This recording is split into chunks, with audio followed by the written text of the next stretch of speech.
প্রিয় দর্শক, সত্যের আহ্বানী অনুষ্ঠানে বরাবরের মতো আজকেও আমরা একজন অতিথিকে আমন্ত্রণ জানিয়েছি। আজকে আমাদের সাথে অতিথি হিসাবে সংযুক্ত আছেন মুফতি তাজুল ইসলাম। আসসালামু আলাইকুম। ওয়ালাইকুম আসসালাম রাহমাতুল্লাহি ওয়া বারাকাতুহু। কেমন আছেন প্রিয় শায়েখ? আলহামদুলিল্লাহ ভালো আছি। আপনি ভালো আছেন? আলহামদুলিল্লাহ আমিও ভালো আছি।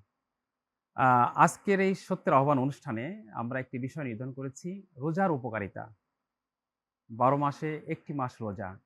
এই ১ মাসের রোজার উপকারিতা সম্পর্কে আপনার কাছে জানতে চাই।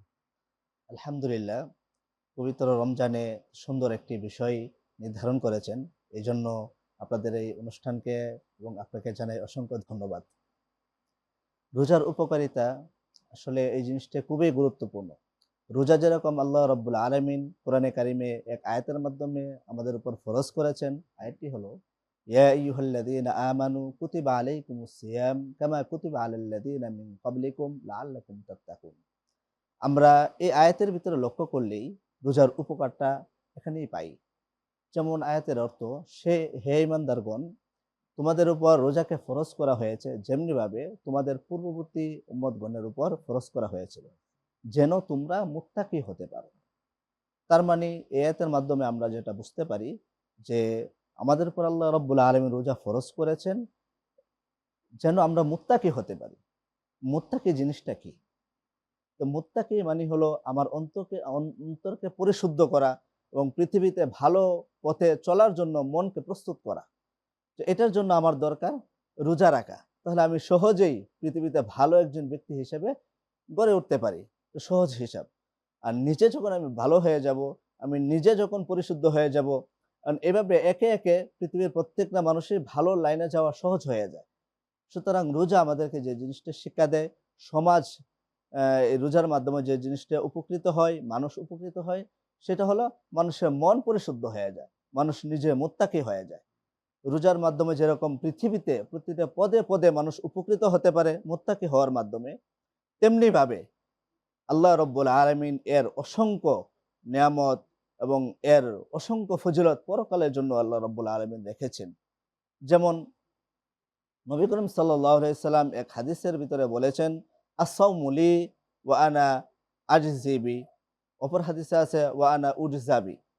মানে যে ব্যক্তি রোজা রাখলো, তার প্রতিদান আল্লাহ রব্বুল আলামিন নিজ হাতে দান করবে। এটা আমরা অন্য আমলে পাই না।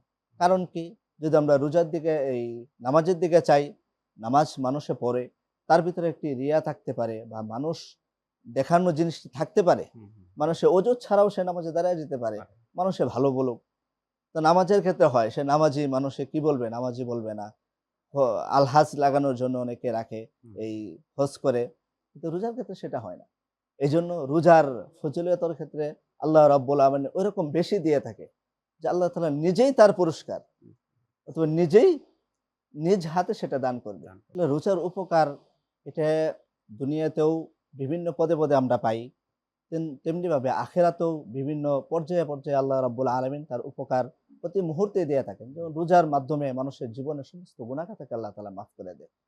রোজার মাধ্যমে মানুষে এমন একটি জান্নাতের ফজিলত লাভ করে যেটা অন্য কোনো আমলের মাধ্যমে পায় না। সেটা হলো আর-রায়্যান নামক একটি দরজা।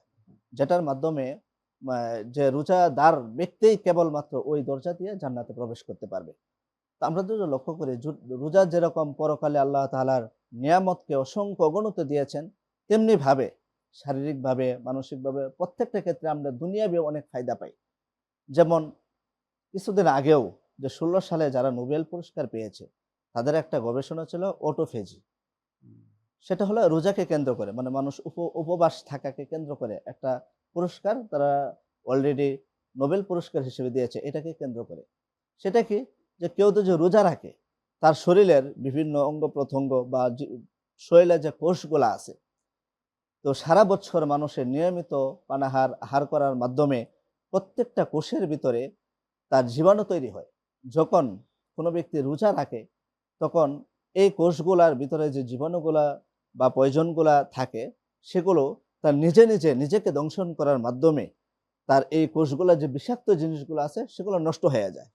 সুতরাং আমরা বুঝতে পারি বা বলতে পারি যে কেউ রোজা রাখার মাধ্যমে পরকালে যেরকম আল্লাহ তাআলার বিশেষ নিয়ামত পাবে, নিজ হাতে হাতে পুরস্কার দিবে, তদ্রূপভাবে জীবনে চলতে ফিরতে আমাদের রোজাটা আমাদের শারীরিক সুস্থতা আমাদের মানসিক সুস্থতা, শরীর সুস্থ থাকার জন্য আমাদের রোজাটা একান্ত অপরিহার্য। এমনকি ক্যান্সার নামক মানে কঠিন একটা রোগ হুম। থেকেও আমরা যদি সুস্থতা কামনা করতে চাই, তাহলে বলা যায় যে রোজাটা আমাদের রাখাটা জরুরি। এটার বিকল্প আমরা দেখি না। মানে ভালো করে সুস্থ থাকার জন্য রোজাটা খুবই উপকারী। মাশাআল্লাহ, মাশাআল্লাহ। অনেক, অনেক ধন্যবাদ। আ সত্যের আহ্বান এই অনুষ্ঠানে আপনি আমাদেরকে আজকে চমৎকার রোজার উপকারিতা সম্পর্কে আলোচনা করার জন্য আপনাকে অসংখ্য ধন্যবাদ জানাচ্ছি। আপনাদেরকেও ধন্যবাদ। প্রিয় দর্শক, সত্যের আহ্বান এই অনুষ্ঠানে আমাদের সাথে আজকে মেহমান হিসেবে ছিলেন মুফতি তাজুল ইসলাম। বিদায় নিচ্ছি। আইবনিক নিবেদিত সত্যের আহ্বান powered by Islami bank Bangladesh PLC ও কাশি খানাস। কো-স্পন্সর বিনা পানি কমপ্লেক্স ও মুক্তা উদয়ন ডেন্টাল ও ইনসাইড। প্রিয় দর্শক, আগামীকাল ঠিক একই সময়ে এশিয়ান টিভির পর্দায় দেখবেন সত্যের আহ্বান অনুষ্ঠানটি। সেই পর্যন্ত মহান আল্লাহ আমাদেরকে সুস্থ রাখুন, ভালো রাখুন। আসসালামু আলাইকুম ওয়া রাহমাতুল্লাহি ওয়া বারাকাতুহু।